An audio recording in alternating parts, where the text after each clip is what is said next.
Hello, you are welcome to today's episode of Grief to Grace Stories. And today we have Grief to Grace Stories with Linda. And it is an awesome story because it is a story of resilience. And before we go into that, I just want to share a little story with you. So, the empty well and the hidden spring is what I tagged it. There was once a woman who lived by the well that had served her family for generations, and one day that well dried up.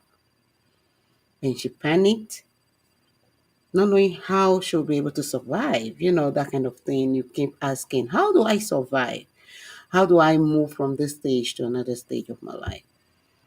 She prayed, she searched, she asked God a lot of questions, and she didn't even know or have thought of about what to do. She thought of killing herself. She thought of suicide. She thought of just leaving the situation behind. She thought of a lot, like we all are thinking right now. But one evening, she decided to dig deeper. And to her surprise, she was stuck because she struck an underground spring, one that has been there all along and just waiting to be discovered. So, just like that woman, you can find strength in places where you do not expect. You can find strength in those sicknesses, in those losses, in the death, in the divorce, in the situations, in the tribulations, in those things that we feel are just so much for us to handle and we don't know how to navigate them. You can find strength and struggle. And in your struggle, you can transform all of that into success. And like I always say, I am Ruth Hephzibah, your fresh start coach. So I believe that a fresh start is possible. And this is Grief to Grace. At Grief to Grace, we believe that you can always start afresh and you can find grace in your purpose. You can find grace in those things that really mean nothing, like they mean like is a dead zone to you. So we try to help you in this journey to move you from grief to grace. We move you from being stuck to being unstuck. We move you from pain to purpose. We move you from not realizing who you are to helping you find you. We help you to define your grief because that is the first thing that you need to know. What am I grieving? What is my grief? So, if I may ask you this day, what is your grief and how are you doing? So, I will say again and reintroduce myself. I am Ruth Hephzibah, and this is Grief to Grace Stories. And today we have Grief to Grace Stories with Linda, and she will be sharing her story with us today. So, if you're just joining us, you can be part of this by clicking on the like button, subscribing to it, and sharing your story with us also because everyone has a story and we all learn from people's stories. And we heal mostly by sharing our stories. So I'll be bringing up Linda very shortly. But before I do that, I will want to um, talk to you about something that is really so dear to me in my heart, and that is adopting the grieving family. It's just right there, up there. you know, you can adopt a grieving family. Some because when you're going through all of that grief, you are not focused enough to be able to do so much. Maybe some of us have lost our credit, some of us have lost our money, some of us cannot really focus on what we're doing and how we don't even know how to get to where we're going. But we just need that push. Sometimes we just need somebody to advise us, somebody to talk to. Sometimes you're grieving and you need the $1, you need the $10, you need those groceries, you need a ticket to a movie, to a cinema, you need coloring books for kids. So there is just a lot. There are just so many ways that you can help a grieving family. And today I just want you and implore you, wherever you are, whoever you are, as God puts it in your heart, I want you to put just scan this code right there on the screen, and you will be able to help somebody. That one person that truly needs to be helped in this season. Great. So, how are you doing today? What are you grieving? Today, I have someone in the house, and she is Linda Murray Bullard, and she will be sharing her story. We were talking behind the scene, and she has multiple stories to share with us, and she will narrow it down as much as she can based on how it flows. But just be rest assured that you are not alone in your journey. We're talking about someone who grew up in a single parent home. We're talking about someone who left motherless, was left motherless on Christmas Day. So you can imagine, when others are celebrating, she was mourning. You know, she was left motherless on Christmas Day in the year 1968. And in 2021, she survived a similar illness that killed her mother. And today she is all over the world. She is international, helping people rise up from their grief and find a purpose. And that was why I shared that story I shared before. Because sometimes we don't even know that what we're looking for is right underneath us. We just need to dig deeper. Okay.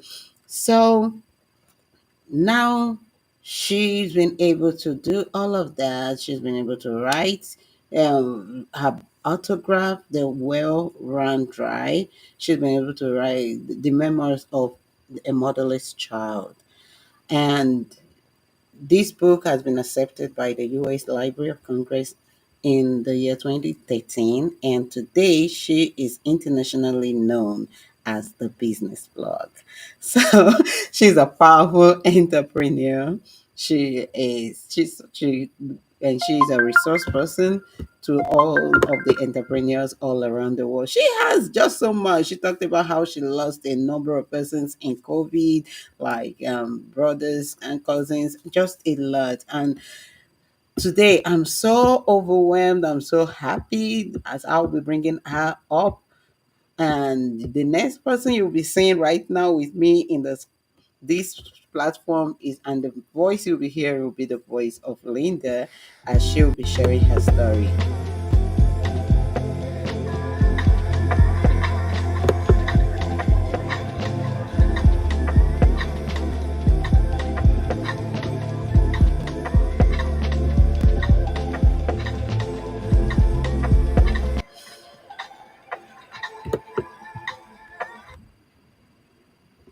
Hello. Wow. Hello. Thank you for joining us today. I'm so excited to be with you today. Thank you for all you're doing in the community. Thank you for all you're doing all around the world. Thank you. Because everyone, like I always tell people, you see successful people, you see a lot of people who are successful, they have a story that pushed them to their success. And Absolutely. I'm so glad that I have you in the house today to share that part of your life with people and let them know that irrespective of what you're going through, you can still rise again. Irrespective of how you've been brought up, you can still rise again, and you Absolutely. can be that who you really want to be. Thank you for joining us today. But So, thank you. Thank you for how the you doing? invitation. Yeah, I'm good today. Thank you so much for the invitation. Thank you for allowing me access to your audience. And I do not take this lightly, so I do appreciate you.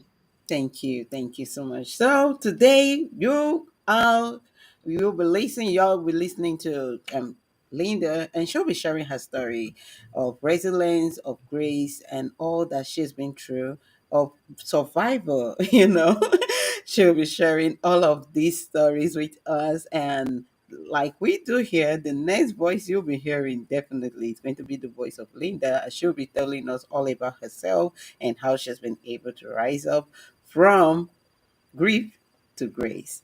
So, Absolutely. Linda, are you ready to share? I am ready. Okay.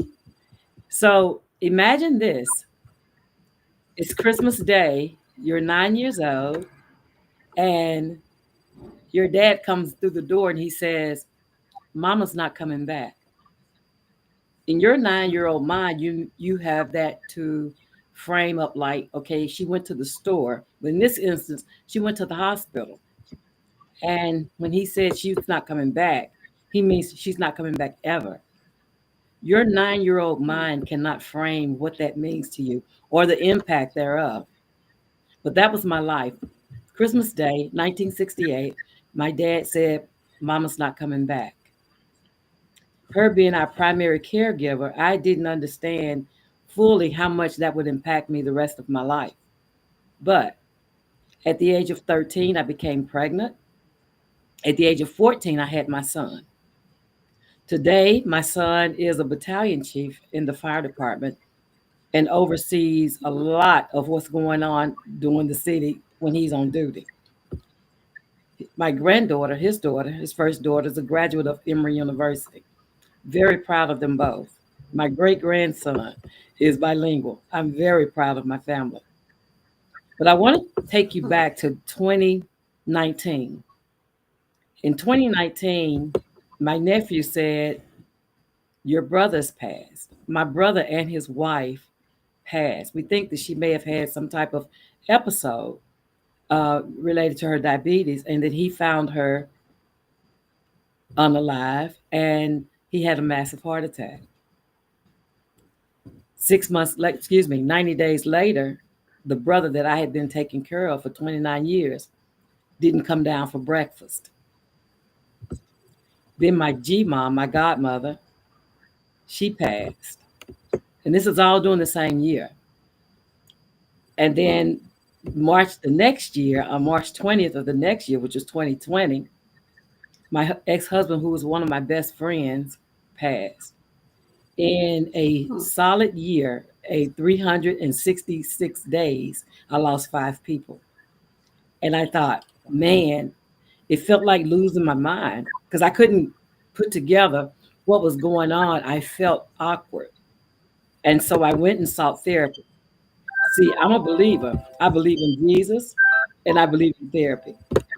And so I went and talked to a therapist, and she said, any one of them could have been enough for you to lose your cool, that you really have not had the proper time to grieve. There are levels to grief.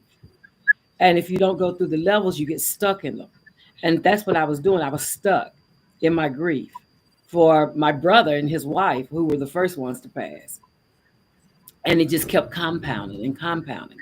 But by going to therapy and talking to the therapist and her helping me map out what was happening to me, I was able to finally reclaim my grip and move forward. I told you my mom died Christmas Day. Her diagnosis was Yeah. the Hong Kong flu. The Vietnam veterans had came back to the US and they spread that virus. That virus was prominent. Over 100,000 United States citizens passed. But the only reason you don't know about it is because it didn't affect somebody that you know. But the people who were Yeah. actually stricken by it remember that it came through. So my mom was 33 years old, had 6 kids. I was the youngest of her 6 kids, and she Hmm. passed. In 2021, I caught the Delta variant, very similar to the Hong Kong flu. In fact, that entire time period was very similar to what happened back when the Hong Kong flu came because there was unrest, there was political unrest, there was people in the streets. Yeah. It was identical to 1968. And Hmm. in September, when I caught COVID, I drove myself to the hospital And they tell me within minutes of getting there, I flatlined. They put me on a ventilator and they put me on a coma for 15 days. I had a Hmm. blood clot in my lung, my left lung, and I was having weakness, they call it, on my right side, meaning my body may have had a stroke. They put me on strong medications when I woke up and tried to get me back on my feet. It would take me almost a year before I felt like I was myself. Even though I was healing, I was not progressing. And so struggling every day to get back on my feet. My children, my sons, I have three sons.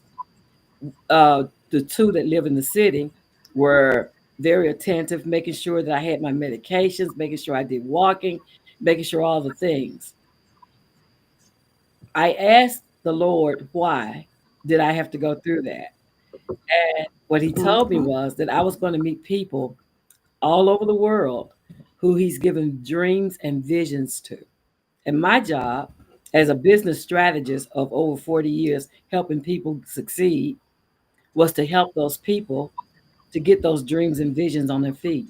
And that's what I've been doing since 2021. I was already doing some of that, but not as intensely. Like I am intentional in the people that he sends my way because I tell them the story. My instructions were tell them the story with what happened to you, and that way they'll know that I sent you. Because every one of the people that he sent me since then have had a story. I've met a young lady who was put in a hole in the bayou. If you know anything about the bayou, it has snakes and alligators and crocodiles and all kind of things. But when they found her, she only had a mosquito bite on her head. I met a young man who went to the Caribbean on a vacation and the tour boat blew up and he lost his leg. He also lost his wife. I've gotten to meet Hmm. him and he's doing well. He's now an international speaker and he's actually the president of a very prominent speaking group. Hmm. I've met people, a man that built a apparatus to stop children from stealing their parents' cars because in his city, a young lady, a 15-year-old, stole a car and killed some people. And God told him to Hmm. create something. And he created this apparatus that he puts on cars to keep kids from stealing their parents' cars. That's I have awesome. met so many amazing people from all over the world. I met a lady who where COVID actually started in Korea. Like I got to talk to her. She was like it was first diagnosed on this base. She's in the army for the United States, but they live in the town where it began. And so her and I had a conversation about what it was like living in Korea and going through the COVID epidemic, pandemic. I want to tell you, I love that you have the story about the woman at the well, because one of my mother's favorite sayings was "You never miss your water until your well run dry," and that's why I That's named it. my book "The Well Ran Dry: Memoirs of a Motherless Child." God Hmm. told me to put that book in the Library of Congress so that it's available at every United States public library if you ask for it by my name. It's also for sale on Amazon, but you can borrow it or you can buy it. Either way, you can learn how I came from a 9-year old girl so unsure about the world to become who I am today, inspiring women and children all over the world to reach their highest selves. Grief comes to change you. It is the price that we pay for loving others, and it's a part of the process. But it's not meant to stop you. It's meant to catapult you because what I do, I carry the Murray in my name to honor my father. I am the image of my mother. She's on my book. I am honoring my parents every day of my life because I feel like without them there would be no me. And That's true. so I teach people regardless of what you've gone through. I have a young lady that's starting a business helping widows who've lost their spouses because when she lost her husband, She didn't understand what to do. He was a caretaker, he was a good man, and he did all the things. But when she lost him, she felt lost, and she wants to help other people who are in her predicament, who have lost somebody and don't know where to go. Your grief is meant to help you come out to be a different person. When you go through grief, you dig deep because you after you grieve, right? You go through the 5 or 6 steps of grief. After you go through that, Yeah. you find out who you're supposed to be on the other side of it. It is your new. Like that person goes from being here physically with you to becoming your guardian angels. An angel. Absolutely. Absolutely. So I still feel my mom, my brothers, my sisters, my grandmother, all of them. I feel my aunts, the ones that I had touched with on both sides of my family, all my cousins, all the people who I've met who are now my guardian angels. Like I feel their impact. My best friend that passed a year ago, I still feel their presence with me, but it's more of them guiding me and protecting me now. My mission is to help people learn how to find and become their highest selves. And I do that on a daily basis by teaching people how to start businesses. I work with some very prominent organizations who are invested in the results of entrepreneurship and not just checking numbers. I am intentional about who I partner with and how I partner with them because I'm on a mission. I have accepted the assignment. And therefore, my life has become what it is simply because of all the things I've been through to get me to here. Hmm. And so that's what I am. You can find me at getthebusiness.org is my website, or all over Facebook or social media period under Linda Murray Bullard. Again, I Wow. carry my 3 names because my middle name is my dad's last name. Oh, okay. Thank you. Whoa, thank you so Mhm. much.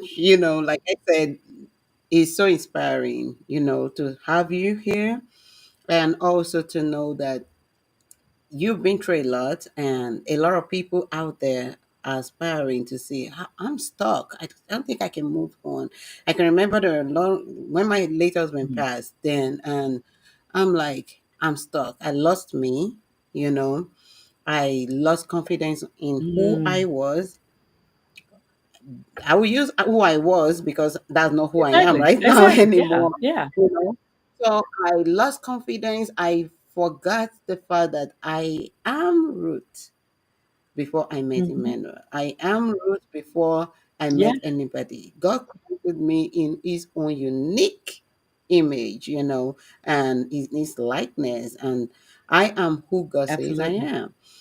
And the very moment I realized that, I became unstuck Absolutely. and I started doing great Absolutely. things. So, and it's really, you won't really know that people are watching you. The other day, that was like 3 weeks ago, 4 weeks ago, my son was just there. He started because he's fond of his talking sometimes. And he was just like, I'm not a woman. And he was just, I'm like, don't bring your thought to my way this morning. And then, no, mom, why don't you just listen? So he was trying to jump like a memoir on me, about me, like who navigated grief and blah, blah, blah. And today I was Uh-uh. proud of myself, and I was proud that he is Yeah. seeing it. And I'm like his mentor now, making him realize that I don't need to be No, stuck, that before my dad is gone, I need to rise up and do great things too, like my I mom love is it. doing. I just want you, I'm talking to like the audience, everyone listening right now. I don't know where you are. A fresh start is Absolutely. possible. The well is just there, like she said, and it's on Absolutely. it's It, there. Maybe motherless, and you feel, oh, I'm gone. My mother, if only my mother was alive, I would have been better. No, you will still be who you are because you refuse to use the tools that you got. The tools are just there. You need to dig deeper. So, based on that, I love your autobiography, The Well Run Dry, the memoir of a motherless child. I was trying to just go through it online, and I love all that you wrote in that. And But there's a part I like, which is it was accepted by the US Library of Congress. So, what actually inspired you to write this book, and what do you hope that readers can take out of Absolutely. this So book? the book actually became about, it was an essay. So I am my mother's youngest child, and my brother, who is her oldest child, his father, my mother was married before she met my dad. She already had 4 children. And so her oldest son, my oldest brother, his father came and got him after she passed, and he took him to LA, and we lost touch with him. And I used to pray about, I want to see him again. I want to, make sure he's all right. For 37 years, we didn't know if he was living or dead. We didn't know. But then when my sister had her father to write him a letter, and we reconnected. And it felt like after I reconnected with him and told him about my life, I wrote an essay to purge all those thoughts and feelings. When I lost my job in 2013, I had been on my job for 26 years working for this prominent insurance company. When they implemented Obamacare, I lost my position, in which that sounds like it's terrible too. But the thing about that is Obamacare is also the plan that saved my niece's life because she had breast cancer. And because of that program, she was able to get her medications and her treatments for free after she had lost her job. So I considered it a trade off because she's still living, and she actually is a survivor of breast cancer. She's still living. She's gotten to see her granddaughter be born and to be there for her daughter. So once I did all that, when I lost my position, it, I was inspired to pull out that essay to see if it was book worthy. I already had been given the name years ago, but I wrote that essay and put it into the world, and people accepted it. If you go check on Amazon, it has glowing reviews where people really love the book. And after I'd written it, God said, well, now call the Library of Congress and go ask them how to put it there. So I literally walked from the White House in Washington, D.C., the 15 blocks to the Library of Congress, and walked my book there. When I sent them, gave them a call, the guy told me exactly what to do, how to package it, what to say, and to bring it. And ironically, I went to DC for a an event, and someone there actually knew some people at the Library of Congress. So got my book in the Library of Congress so that it's available at every public library in the entire United States. There are over 10,000 public libraries. So if you're near one, you go in, you ask for the Well Ran Dry Memoirs of a Motherless Child by Linda Murray Bullard, and the federal government purchases the book for you. And you borrow the book and then take it back. You can do that, or you can go to Amazon and buy it. But I wrote that book because once I talked to my brother, I felt like I could let it go. I could let those emotions go. It was a purge in an essay that later became a book, an award-winning book. Wow, thank you. That's awesome. That's awesome because that's encouraging, and I know that a lot of people will be able to get something from there. So you can just go in there. I didn't know I could go to the Yeah, library to get it. anywhere in the United I live States. by the Ask library, for it. so I'll just go back and Yeah, see, and maybe wait for my kids to absolutely. read and see. Actually, Yeah. and I wrote it from my 9-year old self. Um, I wrote it in the book because there were conversations that people thought I should have had at my age, but because I didn't have a mother, I never had a lot of the female conversations that mothers will have with their daughters. And so a lot of my friends, when it first came out, they bought it so that they could start talking to their teenage daughters about some of the things that I didn't understand when I was a teenager. Wow. So talking about your Yeah. mother, you know, you said in 2021 on Christmas Day she No, she passed. passed in And, 1968.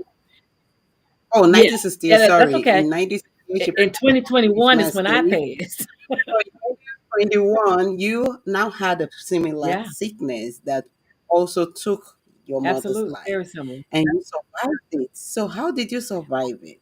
And what was that experience like for you? Yeah. Because surviving that sickness, I know it took it. really changed a lot of perspective in your life and your purpose. So, do you want to really Yeah, share absolutely. And all of people that? always ask me, well, what was it like when you were in a coma?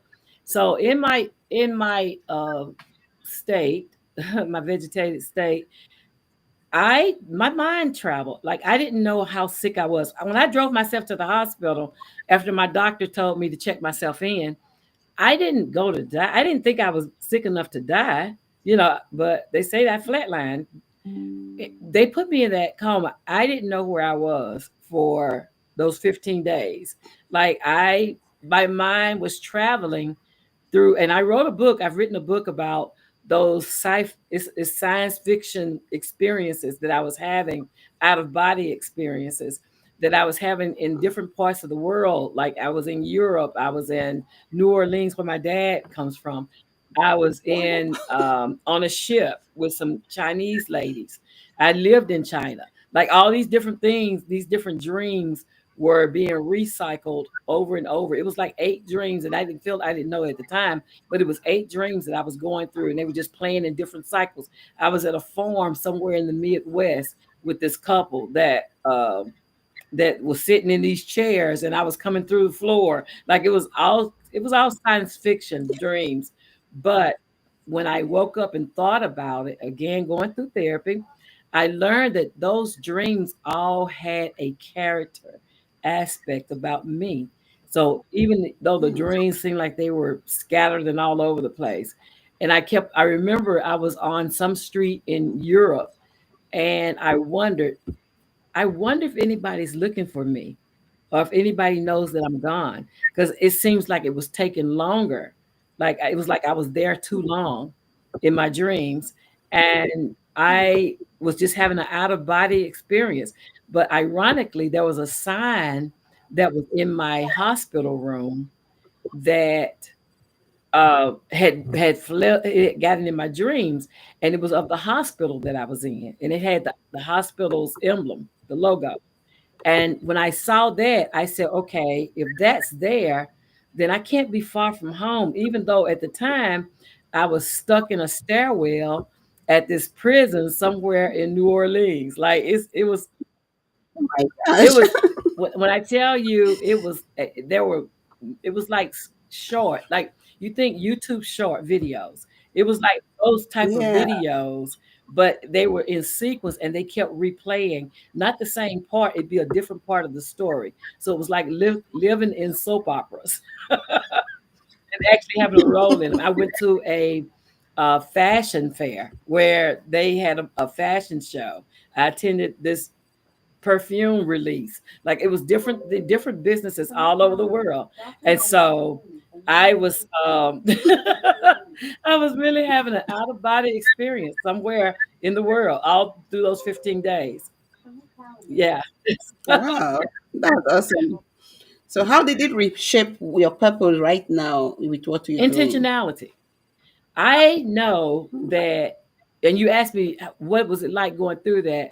People around the world who know me earnestly prayed for me. I felt their prayers. When I woke up, I had 745 text messages. I had over 7,000 emails of people checking to see if I was okay. So people around the world actually came together and prayed for me, because I did put on my Facebook page that I have COVID. Hmm. And that's the last thing they heard from me. I generally I put scriptures or I positive thinking or something on my Facebook page every day since 19, I mean, every day since what, 2023, I mean, 2003. I Hmm. post up on my page every day, and there was nothing there. And so I have about 20,000 people that follow me around the world, and they hadn't heard from me, but they petitioned God for me. And I know that I'm here because I did good things for my godmother, but also because people prayed for me. Yeah, that's true. Because Yeah. talking about that, like I've had like out of body experiences a Yeah. number of times. I can remember there was one when I had my second son. I keep telling him most times. And after this the CAS session, I Oh got, yeah. I Yeah, I've got had it, one of those. and I was done. I knew about that because before the session, I authority to authorization to one of the student doctors. He was like, "Oh, can I do a video of you so that I can always see how the procedure was?" I said, "Why not? That's sure. You can use me as an experiment, you know." And that was it. So he took a video of everything that happened from the beginning to the end of it all. And he was able to now let me know that when everything happened, I remember that I went left my body. I was Mm. not in my body. I didn't even know I left my body really. But I saw myself playing somewhere. Playing like really I was enjoying myself playing so Mm. much. I was so free. I was so happy. And the next minute, my son, so they were pulling me out to come tell them the story that I'm gone, obviously. And my son shouted, "Mommy!" That was what I heard. And I said, "Oh, that's my son's voice. Let me go back to the real world." And I came back. I can remember it Oh. vividly, Oh. the whole scenario. And I just came out, and the next minute I heard was, "Oh, she's alive, she's alive, she's alive." I'm like, was she gone? you know. So when I saw those videos and also where they were trying to bring me back, where they put Yeah. all of it all, and really after I saw all those things that they did in that video, I didn't collect it from the guy. I'm like, Yeah. no, I don't think I want to see this every day. But sometimes I'm like, if I had known, I would have taken it then because I would have always used it as a testimony today that this is what God did for me. Absolutely. So Yeah. most people don't believe that these things happen, but it It truly. does. And you know what? One of the dreams, I met my mom. Mm, I never saw her, but I heard her voice. And I asked her, because in the dream, I had a twin in one of the dreams. I had a twin, and they decided that I would be the one to live and that my twin had to die. hmm. And so I asked my mother, how does a parent decide which kid gets to live and which kid gets to die? Because my brother that I told you that I had been taking care of for 29 years, we were twins. In fact, they call us Irish twins. He Wow. was born in January, I was born in December of the same year. And so we had always been very close all our whole lives. And I asked my mother, how do we get to decide? How does a parent decide which child lives and which child dies? And she told me, don't worry about that because your brother's here with me. Oh, She said, don't worry about that. Your brother's here with me. You're okay. Just live your life. that's awesome. And I remember the doctor telling me, well, today is going to be the best day of your life. And Wow. that was the day I woke up. Wow. That's great. Oh, Yeah. thank you for sharing. Really, I really had like, anyway, I'll ask this last question because Yeah, they're I think fine. a lot of people may want to, because, you called like the business plug, right? Yes. And how did you transition like your S- first from your y- personal journey, into entrepreneurship? So, And because it yeah, means like I'm the business plug. When people plug into me, then there's life, right? yeah, So exactly. how have you been able to really use this all around the world, and how can people actually get connected with this plug so their businesses can strive? Absolutely. So one of my students named me the plug because we were in a I used to teach for this women's business center, and she would ask me questions and I would just give her answers, and she was like, you're the plug. Like, you are the plug because she said, every question I have, you have an answer. She said, you're even answering questions I didn't know I had. And so I was in a session in we were in Barbados. Paul C. Bronson, he's a LinkedIn influencer. He had invited some people to come to the island to meet with him for a mastermind. So I went. I went by myself, and it was in a hot seat call that he has this thing he calls hot seat. And when they got through, he was like, "No, you're not just the plug. You're the business plug." Oh my God. And so based on how we were interacting and things. And so when I got back to my hotel room, I had a young lady, Christy. Shout out to Christy Hacker at Hacker Media. I text Christy and said, Christy, guess what?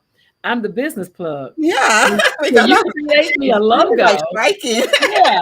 Can you create me a logo for the business plug? And that's what she did. So Yeah. she created the logo without me telling her any more than that. My the logo that she created for the business plug back then, I'm still using it today. Wow. And it is a plug, and it's a light bulb, but the light bulb is lit. And I didn't tell her that, but I am addicted to the light that comes on when I'm engaging with people and I'm telling them about their business and about their potential and about how God sees them.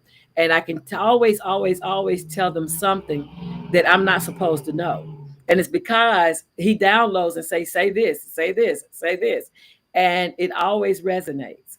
And Wow. so when she created that logo for me, it said everything. It was the light bulb is on and is the plug, which is a power source for any business minded person that's ready to go to their next. Sometimes we have books and businesses and opportunities and all kind of things buried inside of us that we don't know. We know they're there, but we don't really engage in them because life is really noisy.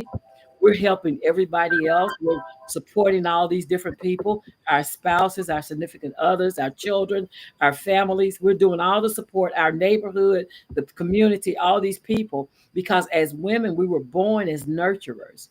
And so it's our natural thing to help people, right? To nurture people, to let them find comfort and soothing. And so I teach women to go back to their 10-year-old self, who they were before life got busy and noisy. And I asked them, who did you want to be when you were 10 years old? Like, think about when you were in the room or wherever you were, and you just thought about, when I grow up, I want to be, who is that person? What is that person? Because that person was unfiltered. Like, that person didn't have all these other things in life happen.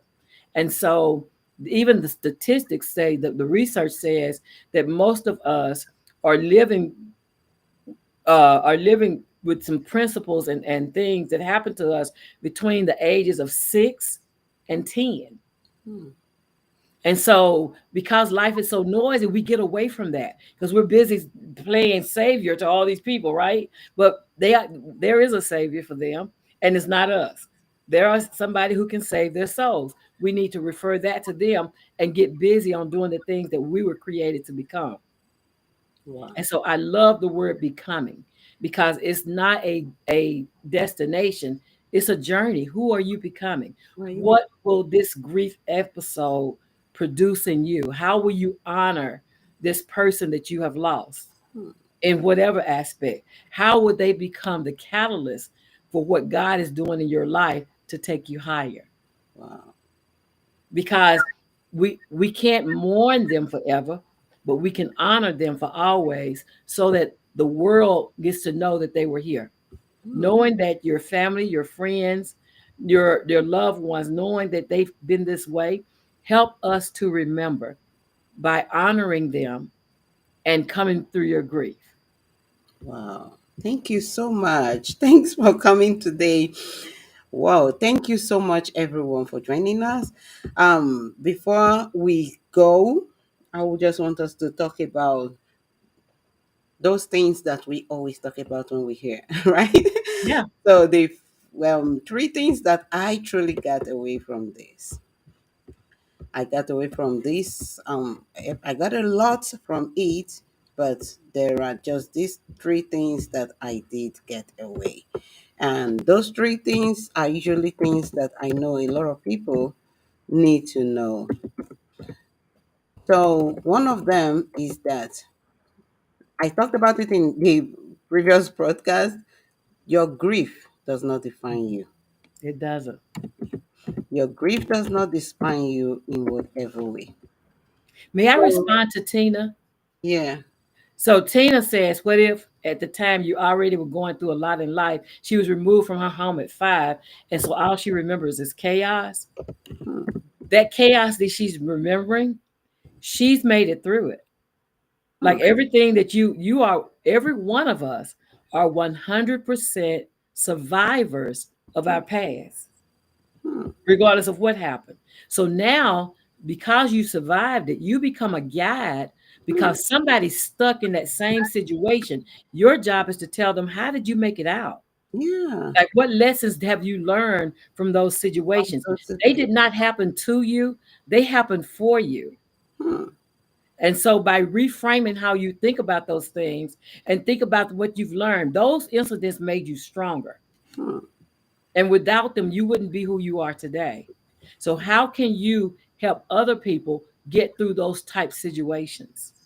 Hmm. Because our gift is not for us, it's for those people who are coming behind us. Wow.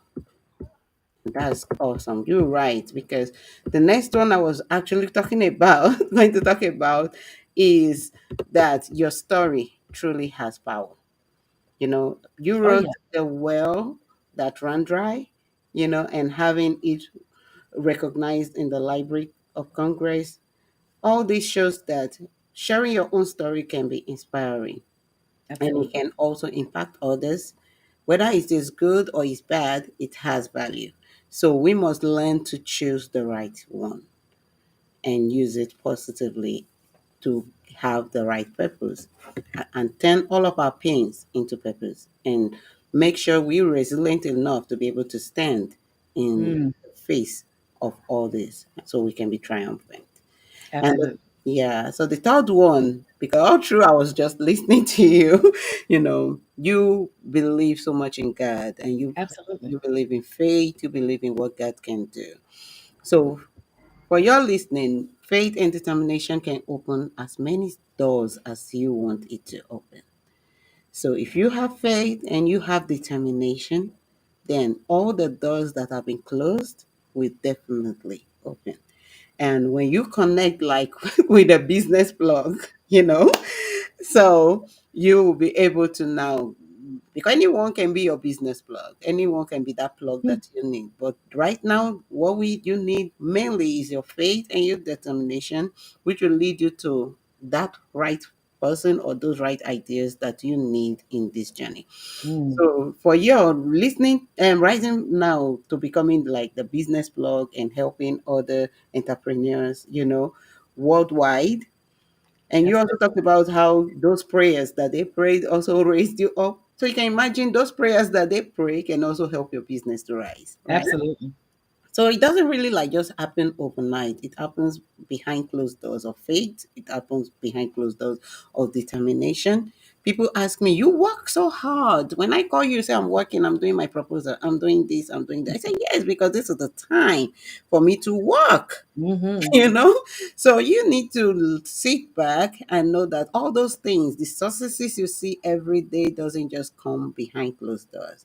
It doesn't just open happen overnight. It happens with what you do behind closed doors. It happens with the faith that you have.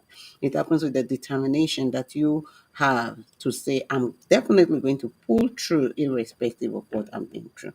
So it actually took faith for Linda, for instance, to move from where she was to where she is. It took faith, it took perseverance, it took willingness to keep pushing forward. And even when all did not seem well, everything seemed dry, she still was able to move forward and push through to get to all that she's doing. So you're listening today, just know that you need to pull through irrespective of what you're doing. What you're going through, what seems wrong in your life, just know that you need to pull through. So thank you so much. And I'll end with this quote, okay? Which is, sometimes the well runs dry so that you can learn to dig deeper within yourself. Mm. Thank you so much for joining us Thank you today. so much for having me. And for all of y'all listening, don't forget to like, don't forget to subscribe, and don't forget to share. I'm always very glad when I see a lot of people stay put and they listen and watch our programs like to the end, and they share it too. I'm always very glad. So, and I feel so sad sometimes when I also post and you don't click those like, you don't watch them, you don't view them? No. Those are the ways you can help us, because it works towards my watch hours. Helps us to also reach out to other people as much as we can. So, and for your listening, you can reach Linda on, you shared it earlier. You want to share it again? Yes, at getthebusiness.org. So it's GETTHEBUSINESS.org, getthebusiness.org, or by my name, Linda Murray Bullard, all over social media on all the popular sites. Okay, so you heard that. So just get connected to the business blog. That's all I can say, so that you will not be stuck in your grief. Thank you so much for joining us today, and I love you. Until we meet again next week, I just want you to know that I love you. So continue to follow us, continue to follow all of our posts, and don't forget to like us. Don't forget to share it. I tell you, on Facebook, Instagram, TikTok, YouTube, and all of our social media platform is Grief2Grace. Thank you so much for joining today. Have a blessed day.